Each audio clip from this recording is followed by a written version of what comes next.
and welcome to the Ended Up in Vegas podcast. I'm Nicci. I'm Meghan. Our guest today is a great gift to us from the state of Ohio. She is the reason I do Pilates, and she has overcome a great deal of physical challenge by doing Pilates. Our guest today is Diesha Condon. Welcome. Hello, ladies. And in fact, it's your second time here because this is the second time we have recorded this podcast with you. Listen, if anyone understood, it was me, because I know that shit can go crazy in podcasting. And it did. We ended up not having audio on Diesha's first interview, which was glorious. So we're going to try to recreate it today with you. It is so hard to recreate the exact same conversation. So we're going to need to maybe drink a little bit more champagne. Yes. And ask some new questions. Yes. We actually have some champagne in our vin glacés today, so that should work out very well. Cheers. All right. So first tell us how you ended up in Vegas. Okay. So like you mentioned, I'm originally from Ohio. My husband got a job opportunity here 11 years ago. And I had just had my first baby. And I was like, I do not want to live in Las Vegas. Like, we have kids, right? Because I had this idea of what Las Vegas was. I mean, we had been here on vacation several times, but when you come to vacation, you're only on the Strip. Mm-hmm. So he's like, listen, babe, we're going to go. We're only going to go for 2 years. I'm going to get the experience, and then we can move home or we can move wherever you want to go. I'm like, okay, if you've ever had a partner or a spouse who's been unhappy in their job, you just say yes to help them be happy in their job. So I was like, okay, fine. I had moved around the country several times prior to marrying him. So I was like, I'm up for the adventure. Let's just do it. For sure thought it was going to be 2 years and we were going to go out. Here we are, 11 years in. It's so wild. And so many stories about people moving to Las Vegas sound just like that. And mine was very similar. You think you're going to be here for a short period of time and then you end up staying. Yeah. So you're the reason that I'm at Core Pilates. Tell us how you got into doing Pilates and teaching Pilates. Yes. So during my first pregnancy, I had this really weird thing happening in my left ear. Like I couldn't hear, and like the side of my left face kind of started feeling funny. I went to my OB. I'm like, oh, this must be pregnancy related. And she's like, not really pregnancy related. However, the second I had the baby, the feeling came back, the hearing came back. I was fine. And then on our drive out here, I was really nauseous. And I was thinking to myself, like, oh, I'm just car sick. Like, it's a 33-hour drive from Ohio. I'm certainly just car sick. And my husband looks at me. He's like, oh, shit, you might be pregnant. I was like, no, it couldn't be again. I'm like, we just had a baby. Yep, I was pregnant. And by the second trimester, I couldn't hear out of my left ear again. So in my head, I'm like, okay, obviously this is pregnancy related. I found a new OB out here. I talked to him and he's like, this is not pregnancy related. Let's send you to an ENT and see and just check. Sure enough, the ENT said, I see something in there. We don't exactly know what's in there. We won't know until we do a surgery. And of course I'm pregnant. So I waited until after the baby and had an inner ear tumor. So they did surgery. It was pretty gnarly surgery. It lasted almost 5 hours. And they basically cut off the back of your ear, peel your ear off. They chip away all that bone, got the tumor out. And so when you come out of that surgery, because it's your inner ear, you have no balance. It's almost like worse than vertigo. Like you have, and you know, my background was, I was a college cheerleader. So balance was like my thing. I could balance on anything. Right. Yeah. So it was really difficult to come out of that. So I had started a rehab program and they took me to a facility that had reformers and they had me doing Pilates to practice my balance. And then 9 months after my first surgery, the tumor grew back. So in my second surgery that I had, they ended up taking my entire eardrum. So now I am completely deaf in my left ear, which, you know, it's an adjustment to learn how to hear things and participate in conversations in really loud environments, but it's a blessing, right? Because my husband snores. I can just put my good ear down and my bad ear doesn't hear anything. So I found sort of the glorious part of it. Right. But yeah, so that's how I found Pilates. So after that, after my second surgery, I was like, I'm not going to go back to this physical therapy that I'm paying $1 gazillion for. I'm just going to go find a Pilates studio and just do it. Took my very first class and it was like the most humbling and the most challenging class. I was like, holy shit, I love this. Like it involves like my cheer stunting background where it's like, it's choreography, it's loud music, it's fun women, like it's hard as shit. I'm like, this is my thing. Like, I can work out to this all day long. Don't take me to like a CrossFit gym. Yeah. I hate it. No pushing tires for us. Right. No. And now Megan's part of the Pilates crew too. So I've dipped my toe in. I'm not quite where you guys are, but I'm hooked. Like You better come to my class. I want to. I feel like I need to progress a little bit. Yes. Yeah. Coors it's the best studio in Las Vegas. Yeah. It really is. They've got 3 locations, one way up north in Centennial, one in South Summerlin, and then one in Henderson. I work at the Henderson and the South Summerlin one. They just have figured out the formula, right? It's the best instructors. It's very much an athletic Pilates, not necessarily the traditional Joseph Pilates like method. We involve weights and cardio and balance, and you're going to get your ass kicked. It's that meme that you see for Pilates when you're walking, you're like, oh, I'm kind of nervous. What is this? Okay. And then in the middle, you're like, I'm regretting my decision to come here. What did I get myself into? And at the end, you're like, oh my God, that was amazing. yeah, That was exactly. so good. It's like an hour of an emotional roller coaster. Yeah. It really is. I know like my first athletic class I took, I was like about 5 minutes in, and I was like, mistakes were made. Like I'm not, maybe I need to do a few more 101s. I need a little more time to progress. And at the very end, it was Michaela, and she was like, don't go back. Oh, girl. She's She's amazing, but she's going to kick your ass. At the very end, she says, away. oh, by the way, I think this was my hardest athletic reformer class I've ever done. And I was like, oh my God. Yes. But you're going to go back, right? Oh, yeah. Like Oh, yeah. immediately Yeah. you're like, okay, I hated you for 35 minutes in the middle. And now you're my favorite person. Yeah. And it's like, it's really eye-opening how little strength, especially like I work at a computer a lot. I sit a lot. Like I don't have any core strength at all. And it becomes like, you don't realize how hard it is to go slow and be methodical, and how much like all your body is connected. And I love it. Okay, so 2 things, Megan. One, this is the positive self-talk area. All right, I'm your hype girl. Yeah. You do have core strength. Yeah. It is there. You're just practicing it. Yeah. You're working on it right now. The second thing is that Pilates, what people don't realize is that people always associate Pilates with yoga. And yoga is amazing. Yoga it's very stretching. It's a mental health. But with Pilates, like you're going to work the teeniest, tiniest muscles, and one little change of maybe turning a toe out or going slower, all of a sudden you're like, oh my God, my muscle is shaking from the inside. And I didn't know that I had a muscle underneath my butt. Yeah. It works muscles that you didn't know that you have. Absolutely. Yeah. And I mean, I've done yoga on and off for years, but it is very, very different. And you're right. Yeah. People do kind of think they're synonymous. They're very different. Yeah. We're wearing the same clothes, okay, Yeah, ladies? right. We're wearing the same clothes to yoga that we are to Pilates, but 2 completely different exercises. Yeah. Well, and when I walk out of yoga, because I do hot yoga, so my clothes are completely soaking wet in a bag, and they need to get home into the wash very quickly. Yes. Tell us about the principles of Pilates for people who have never done it before. Yeah, so Pilates was started by a gentleman named Joseph Pilates. He was born and raised in Germany, actually.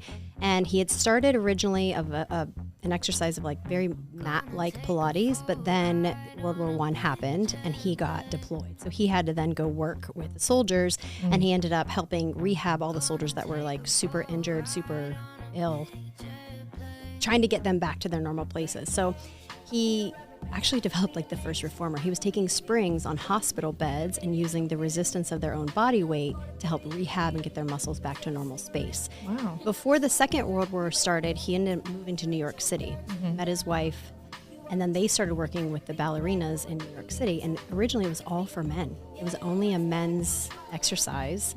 That's Over wild. time, we've taken it. Yeah. Women have basically taken it. Not that men don't do it, but Yeah. his principle, and it wasn't called Pilates, it was called controlology. So it's all around balance, control, centering, breathing, a flow. It's really that connection between your mind and your body. It's learning how to engage every single muscle in a movement while mentally imagining what that muscle is doing and breathing in through the nose, out through the mouth the entire time. So it's a mental game. If you're doing it properly, you'll see results really fast. Yeah, when I was reading up to it, there's you probably would know this better, but like if there's this quote, I guess, probably from Joseph Pilates, like if you do it for this period of time, like give it this much time, you probably would know better, but this much time, you're going to see a complete change in what, like 3 months or what? I can't remember what it was. In 10 sessions, you will feel a difference. In 20 sessions, you will see a difference. In 30 sessions, everyone will be asking you, oh my God, what are you doing? I can see that. It's challenging, but fun, and not a way where you feel like you're going to drop dead, even though sometimes you feel like you're going to drop dead. Yeah. You know, the beautiful thing, and I have to commend Core because they do such a good job of auditioning for new instructors, is that we're all so very different. We all have a very different way. We all have very different personalities in how we teach. So no matter what class you come to, you're never going to do the same flow. Nope. You're not going to have the same energy. Everyone has different cueing. So you have a different experience, which is so different than going to like a HIIT gym where they're like 30 reps of this, 20 reps of that. I hate those gyms because I'm just like, I know what's coming and I know I'm going to die. With Pilates, you're going to die, but you don't know what's coming. Right. You don't know until you go to sit down on the toilet the next day. Oh my gosh. You're like, oh, damn it, Diesha, those lunges were a bitch. Yeah. Right. Yes, exactly. I was really sore after a workout recently, and I don't remember it being particularly challenging, but like my glutes, like down the kind of middle were so sore. I was like not even out of bed yet, and I was like, I don't even remember it being that challenging, but I must have just hit a muscle that doesn't get any use at all. And I was you like, were doing it properly. You had the right form. You were breathing right. You were squeezing, engaging where you were supposed to. Breathing is hard for me. Yeah, and that's where Pilates is. You have to match the movement with the breath to make it that much more advantageous. And then you see how when you change the breath, when you change how you're inhaling or exhaling on a certain, the same move works totally different muscles, right? Yeah. Yeah. So your diaphragm sits behind your abdominals. So when someone explained it to me like this, I learned how to breathe after this. It was like, find a pattern of breath that works for you and continue to focus on that breath. Because as you're inhaling and you're expanding your diaphragm and then exhaling and it's deflating your diaphragm, you're working your abdominals from the inside at the same time as the outside. So I was like, well, I better get this breathing shit figured out because I need my abs back, you know? Yeah. This is going well. We talked about the same thing. And the conversation is flowing just the same. I think it might be because we added champagne to this podcast. It is. It's like, please, podcast gods, we're not with us. We're not going to overthink this. I mean, one thing I've noticed, and I don't know if it's because I'm just broken, but like I'll be in the class and she's like, you know, breathe out, and I'm always the opposite. And I'm like, I'm trying so hard to concentrate. There was a class I was in recently, and I was like trying so hard to get on the breathing rhythm in and out with what I was doing, and I couldn't do it. You know, start with this. It doesn't work for every exercise, but a good rule of thumb is when the springs are expanding and coming out, you're exhaling. Yeah. And when they're coming back in, you're inhaling. Like I said, it doesn't work for everything, but it is a good place to start to try to learn it. Because you want to be breathing out while you're pushing, right? Like, and I always end up being like the reverse. I don't know why. And like breathing in through my nose and out through my mouth. Listen, if you're breathing, you're doing something, all right? Because I don't know how many times in class people are like turning red in the face. I'm like, guys, stop holding your breath. You're not going to get a workout. Stop holding your breath. Well, and that's happened to me. She's like, okay, now breathe out. And I'm like, oh, I have to breathe. Yes. Yeah. You don't even realize you've forgotten and you've stopped breathing and you're holding your breath, concentrating on what you're doing. I was like, oh, yes, I have to breathe. There's a really interesting book if you are... you don't even have to be in this world. It's one of the most interesting books I've ever read. It's by James Nestor. It's called Breath. And basically it's a study of when him and his friend go through this whole entire breath exercise where they, for like 6 weeks, they plug their noses and they become mouth breathers for 6 weeks. But throughout the whole process, they've done like blood work and they've done a full entire physical. They've taken them through like treadmill runs to test to see what their endurance is. Because mouth breathing is really bad. So they go through this whole process, and it talks about how breathing improperly will affect your health. Everyone has asthma today. Everyone has these adenoids being taken out all the time. It even is related to like the shape of the roof of your mouth and the way, you know, we all have braces now. Well, we didn't always have to have braces because we were breathing properly. So the roof of our mouth was wider. Interesting. It's such an interesting book. And I was like, I turned into like a total nerd after this. I was telling everyone, I'm like, you got to read this book. You got to learn how to breathe properly. Because if not, you're going to be sick as an older person. In through the nose, out through the mouth. Yeah, no, it's so true. And I find that I have to consciously like re-regulate myself all the time. Like if I'm starting to feel like anxiety kick in and stress or, you know, just not like feeling, I'm very headache prone. So feeling like a headache is coming on, I'm like, okay, reset your breath here. Like, and it's not just take deep breaths, because I think that people think, okay, take a deep breath. But no, it's like you need to regulate your nervous system with your breath. Yeah. Yes. Yeah. And what you what you need to power your body for doing. It's got to be one of the hardest things ever to teach somebody, especially someone like my age, I'm in my 40s, to relearn how to breathe, because it's such a natural thing. Like you just do it. Yeah. You don't even know that you're doing it. It's unconscious, right? But like learning how to breathe properly, that's just a forever practice for me now. But I do constantly in my car. I'm like, okay, am I breathing right? Yeah. Right? Am I holding my breath? Am I holding my tension? Now all of a sudden, like if your neck gets tense or you need a massage, you're like, I probably haven't been breathing because I'm stressed. Right. Yeah, exactly.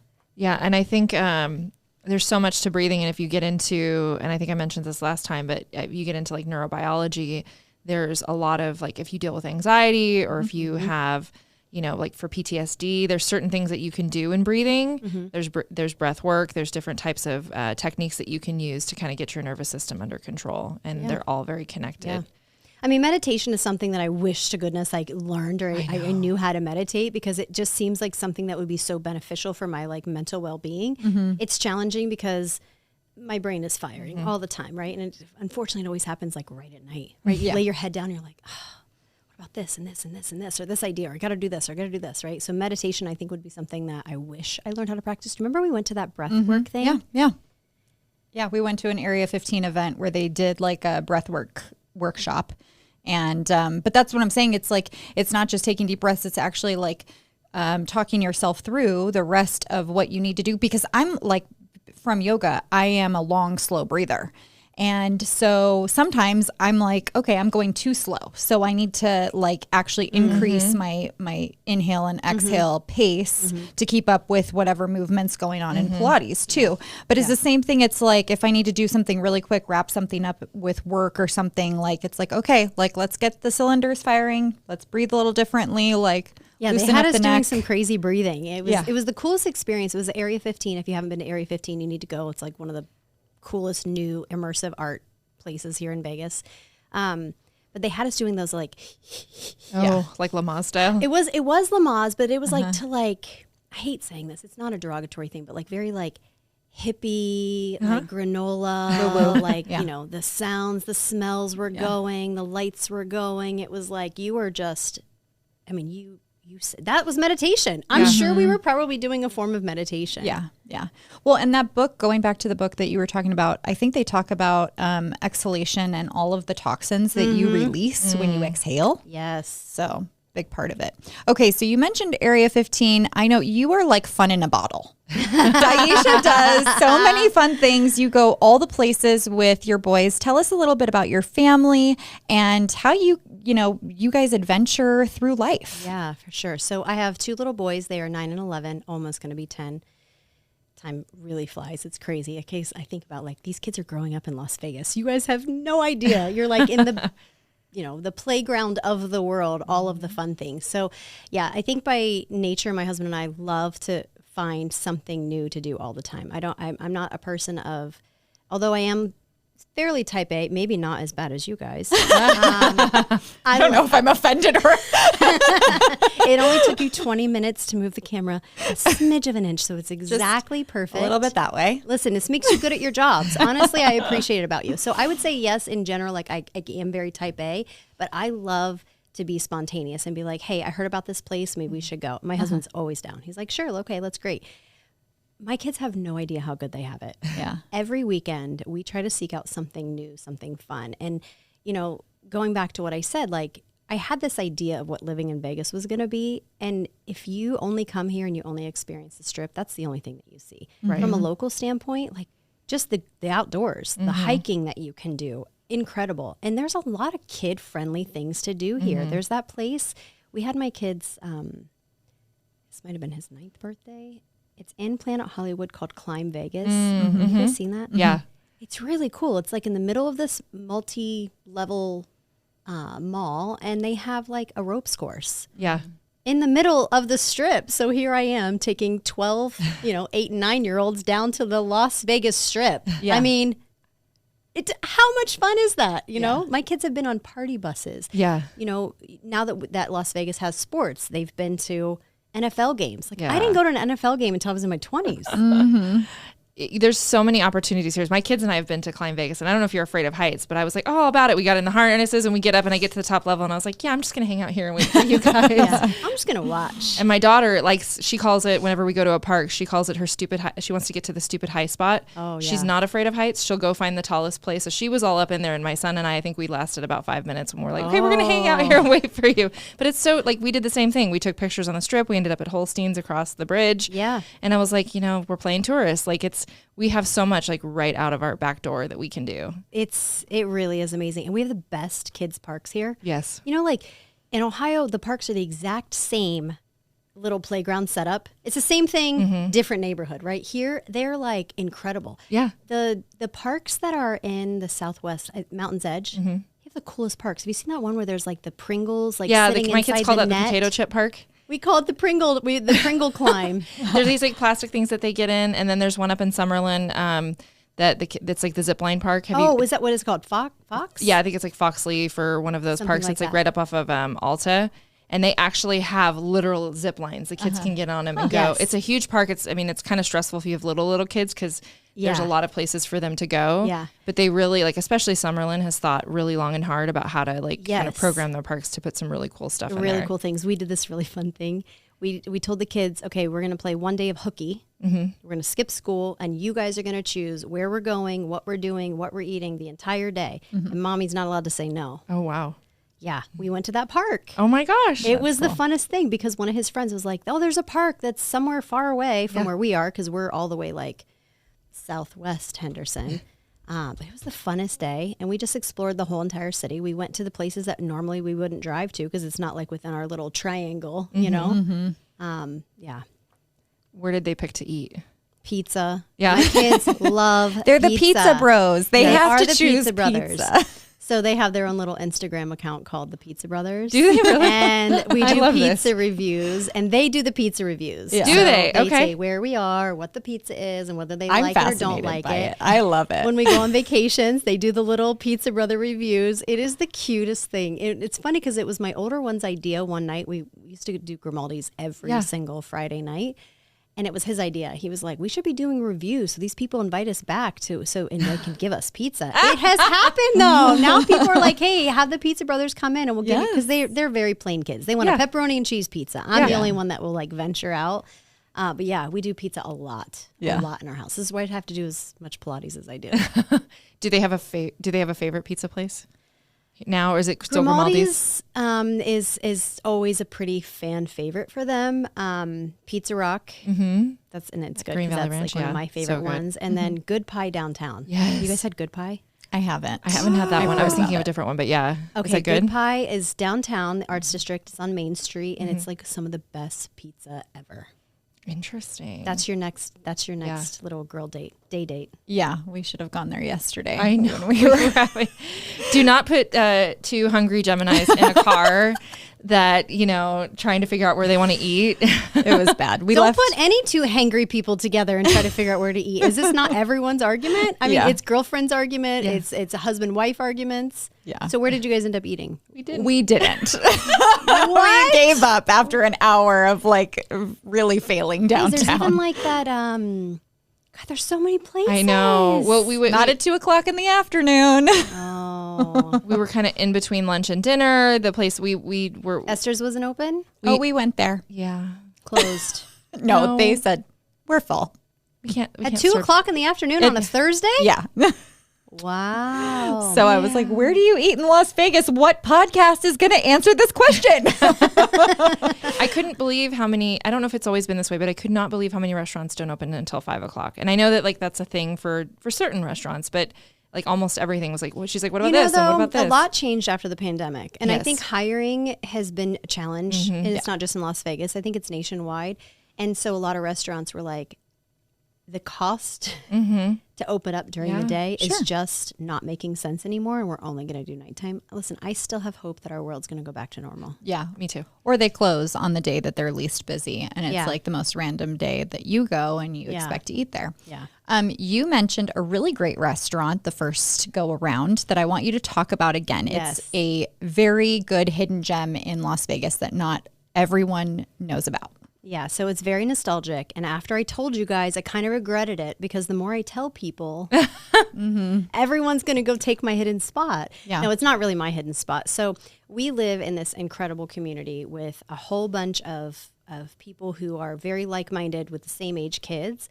And then during the pandemic, we all just started hanging out together, partying together. So about once a month, we will get a party bus and we will find a new restaurant to go to. And we always try to find like dancing or something very interactive to do after dinner. And this was how this whole thing was born. This first time we got this huge party bus, there were like 20 something of us. Oh my gosh. Yeah. And we went to the Italian American Club.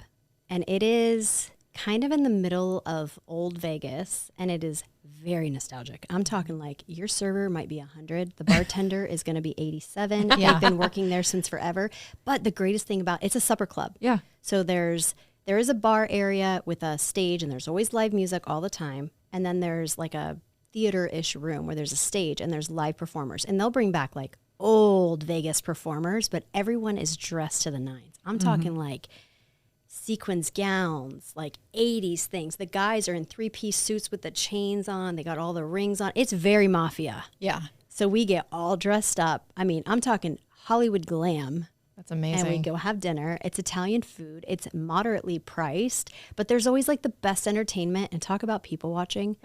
You're like, what do you do for a living? And where did you buy your dress? Yeah, at a consignment shop where someone who just thought that it was not in style anymore brought it from like 1992 when I would have outfits like professionally made from the sequin maker who made all of from all of the costumes from like the shows. And because I was a cheerleader at UNLV, like growing up, they made all of our costumes. Stop real quick. You were a cheerleader at UNLV? Yeah. Well, no, little kid. Like, so it's the UNLV Starlets was the group. Pictures. And, there are a lot of pictures. There are a lot of pictures. Bright red lip. Big, lots of curls. Do you still in the have hair. any of those clothes? I do. You could wear this to the Italian American Club. No, they're little. I have them. They're like, I think, I tapped out at like 9. So it, started to fade as UNLV started to fade. We were there during the heyday. But no, so a lot of like the outfits that I remember when the Mirage opened, actually, we talked about this. My dad had a full on like outfit made for me. By the like costume maker who did everything with like crazy amounts of sequins. But going back to the Italian American Club, so there's a whole stage, like set it up for people who have never seen it before. So it's very old. This place has never been renovated. Okay. So you're walking back into like maybe the 60s. Yeah. Everything's dark wood. There are pictures of every celebrity in the world, signed pictures all over the little lobby area. You're going to be greeted by a very old gentleman. He is going to be dressed to the nines. I mean, he still has all his necklaces on. He's got his rings on. He's got his 3-piece, I'm talking pinstripe suit. Oh my gosh. He will greet you.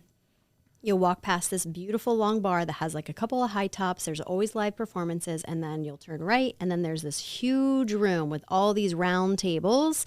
And there's performances that will go on for 2 hours. But like in between the sets, people get up and dance. Like people move the chairs around. Like no matter what, it's an old way of going to dinner, and then you get up with your person and you might dance, and then it turns lively. And at the end of the night, they like move all the tables off of the dance floor, and it's a full party. And it's all walks of life. You're gonna see the craziest people from like every single generation. Yeah, it's old, but it's not gross. Like it's no, it's not gross. No, it's definitely older, but it's like got the nostalgic feeling and not the like, oh, we're in this old place. Because I remember going there for like frat parties in college. Really?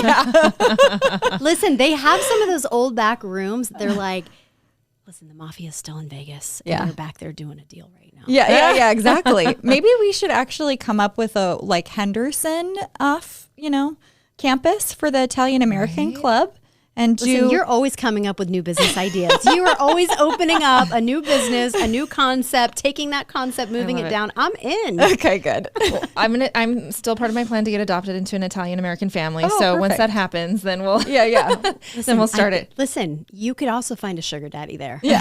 100,000. We've said it. There's been like groups of like, I'd say middle-aged, beautiful women dressed up, whatever. I'm like, oh no, they're coming here to find themselves a man. Yeah, This and is happening. you don't go there as a man unless you're planning on wearing 2 buttons undone. Okay. And a little, little, Yes, little gold peekaboo. chains, gold chains encouraged.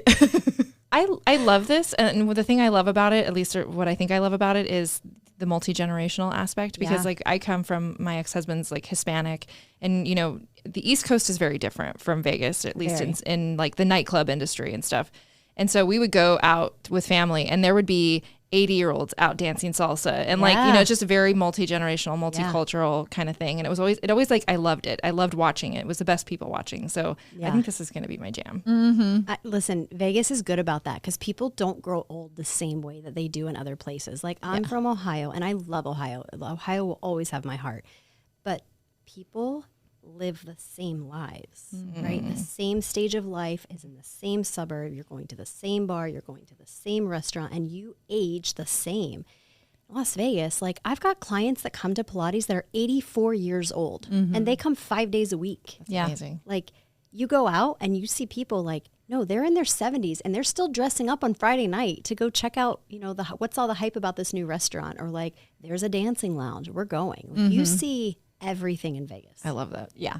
I want to be one of those old women who You will be. changes their name and like Listen, I'm gonna be Summer after 70. There's gonna be a first name only. Yeah, I'm gonna just share. no, did you guys see Britney Spears? Britney Spears just changed her name to River Red. Oh What? no, I hadn't seen that. Yes. Oh. Yeah, she has changed her name. So just don't do that, Nicci. No.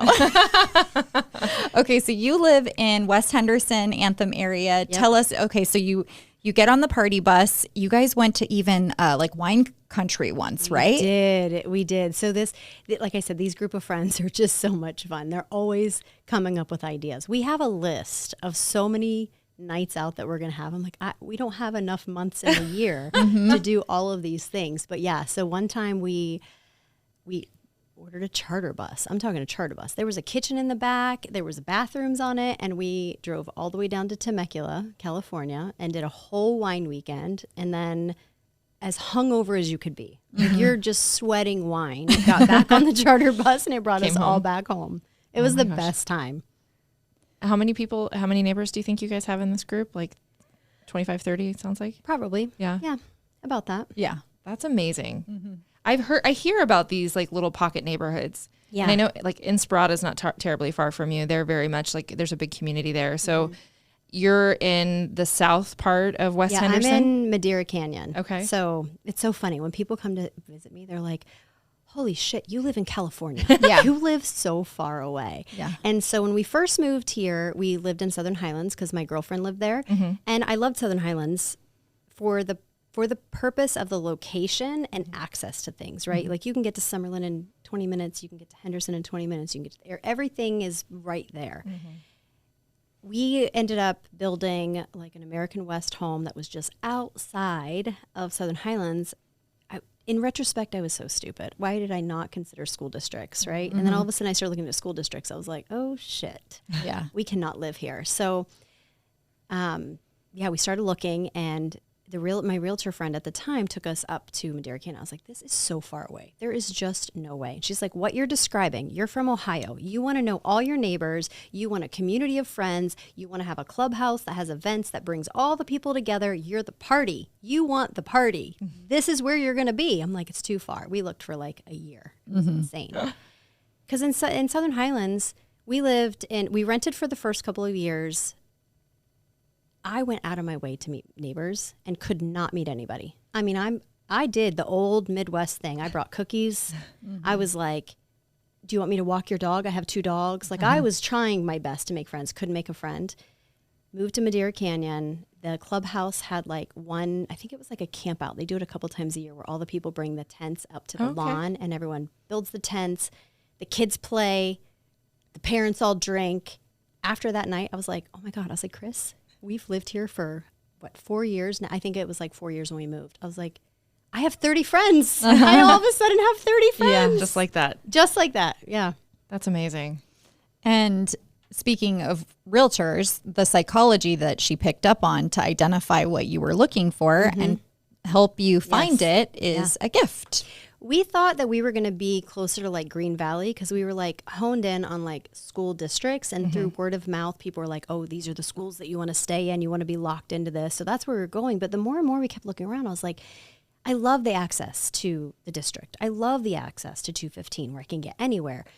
But shit, these houses need to be gutted. And for the price, I'm like, oh my God, we have to stay within our budget. So, and then, you know, Chris went through the whole mindset of like, do we just stay where we are and then pay for private school? Or do we take the money and invest it in the home and stick with public schools? So that's what we ended up doing. We bought the big house, stayed in public schools, and kind of landlocked ourselves all the way up on the top of the hill. So now it takes us 30 minutes to get everywhere. But you're pretty integrated into the neighborhood and the community. Yeah. You guys will know this. There's like a triangle philosophy, right? Like it's like when you're looking for a new home, where are you commuting to? Like whether it's work, like grocery, like your whatever your hobby is. Let's say it's Pilates. Like you want to be like within I don't remember what it is. It's like a radius mile of the triangle. I got my triangle is dialed in. And there's so much building happening around me now that I'm like, okay, more things are coming out here. We're getting more things. Now they're building this huge casino in Inspirata. I'm like, I was excited about things, and now I'm like, oh shit, traffic is going to be a nightmare. Well, you have a lot more too. Like, how long have you been out there? We moved up there into March of 2017. Okay. So you've seen it change a lot. Oh, it was a dirt road that went from the M Casino all the way to Madeira Canyon. Like Inspirata did not exist. Yeah. So now it is just, I'm like, hey, for the people in the back, we're running out of water. How are we still building? Yeah. How? Because we recycle all of it. That's how we get away. This is why when you fill your bathtub up, your water is yellow. Yeah. We need to check your faucet. Yeah, that might be a your house situation. Listen, we are not drinking this water. We need to tell Chris it's time to do your bathroom remodel right Thank you. now. Please talk him into this. I just want you to do my bathroom remodel. You know, the problem is like we bought this house and it needed a lot of work. Like it was not loved for a long time. And my husband's handy, thank goodness. So he did do a lot of the work himself. But like that first 3 years, it was just like dumping money into this renovation. We just haven't touched the upstairs. So the downstairs looks perfect. The upstairs is like, oh, we just stepped back to 2006. Yeah. Don't you think, like, I know for me, like I get fatigue at a certain point and like, I've done all the things and there's other things I need to do, but you kind of just walk past it. Like, I know I need to do something with that, but like I've already invested so much in it. I don't have the energy to do anymore or I have to psych myself up for. I am so opposite. I'm like, my list of things I want to do to my house, it just keeps growing and growing. And we're doing, we're doing a girls trip. You guys should be doing this too. We're going to go, it's the end of February. We're driving to St. George. We're going to do the whole parade of homes. Oh, so are we. So are we. We've already made Are the plan. you? We'll Yes. meet you there. Oh my God, it's my favorite thing. But like last year we went and I came home and I was like, Chris, I fucking hate our house. I want to start all over. Like I want this kind of cabinet now and I want this tile. And like everything changed. My whole house is white and everything is going brown now. So that's when I just buy a new house and I move and I renovate that. That's so funny. Well, by the time this episode comes out, we'll probably be together in St. George for the Parade of Homes, which we feel like, Meghan and I feel like we should have our own Parade of Homes in Las Vegas. Should. Why don't we have a parade of homes? You guys should start it here in Vegas. We should. Another business idea. I've been saying this for at least 5 or 7 years that we should have a what parade is of homes. holding you up? I will help you promote this. Okay. Calling all investors. Yes. Let's go to the Italian American Club, find some sugar daddies, and we'll invest in the business. Yes. All right. We're on it. Yeah. I love like the Italian guy who's like, what can I do for you? Like, you know. Have you lived here long enough, do you feel like, to remember things that used to be here and aren't anymore that you miss? No,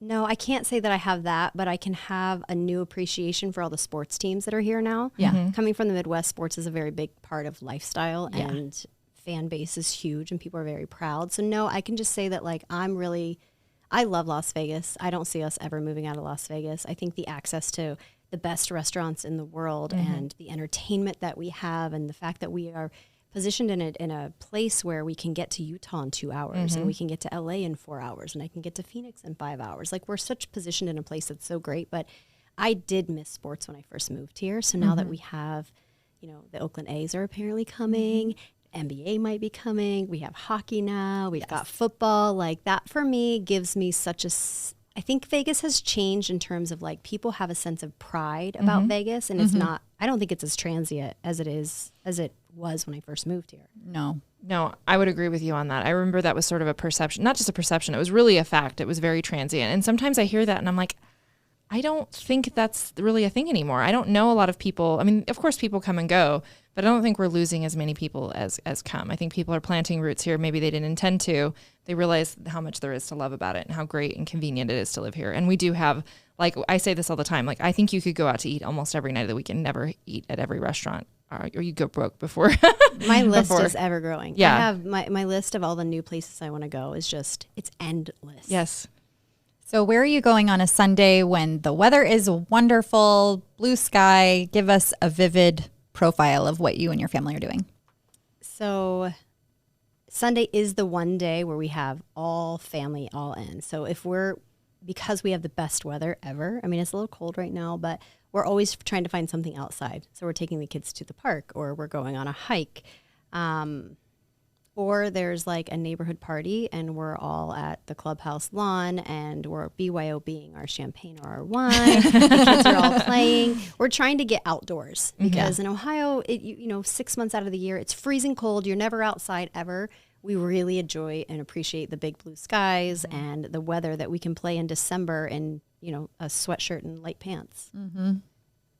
And don't you think it's funny? We're like, it's so cold. And then you're like, it's 50 degrees outside. And but people don't expect it to be this cold in Vegas. And then we're like, it's 37 degrees this morning when I woke up. Yeah. So the desert's tricky like that. We're going to go from 115 in July. Yeah. But come January, when you wake up, it's 32. Yeah. Yeah. I still have ice on my driveway from snow the other day. Oh my God, snow in Vegas is the funnest day. Everyone loses their mind. The memes come out, everyone's videoing it. I'm like, it's so funny when everyone's like, oh my God, it's snow. I'm like, you've never seen it, people. Yeah, no, we will rebuild. Nicci was like, okay, it's day one and it's gone. I'm ready for it to go. And I was like, it's like 24 hours. Yeah, no, my Didn't you just want to stay in your house though and watch movies and stay in your pajamas and have hot soup? Yes, always when it's cold. But we didn't get snow where I live, which is unusual. Usually it's my side of town, like on the hills of Summerlin, where we get snow. We didn't really have any. Yeah. Well, how do Las Vegans respond to snow when they see it falling? Yes. We become like pretend weathermen. Yes. At least I know I do. I'm out there. I have people who make fun of me, but they're like, "Oh, go take some go take some video of the rain." I'm like, "Yeah, I'm gonna do it. It's raining. It's raining, and I'm gonna document it." Yes. But this is exactly what I did. I was like, "Oh, it's raining. Why is the rain falling so slowly?" And then I'm like, totally just like, wait, that's not rain. That's that thing called snow. We don't even know how to recognize it. It's really floating down. Yeah. What is that? That's some weird rain. It's like the one time a year. So I tease my mom all year long because she's still in Ohio. And I'm like, hey, Mom, it'll be like November and it's still 60 here, How's the weather? She's like, I hate you. It's snowing here, you brat. I'm like, one time it's snowing here. It's 60 degrees in Ohio. And she's like, how's the snow treating you? Yeah. I'm like, Yeah. You don't have to shovel sunshine. Exactly. That's so funny. Well, thank you so much for being here again. Thanks for having me round two. Yeah, yes. I am so happy that we got to touch. I feel like we touched on all the things that we talked about in the first episode. And it flowed okay. Yeah. Girls, cheers to that. I mean, we're getting better here. Cheers. Thanks for coming on. Thanks for having me.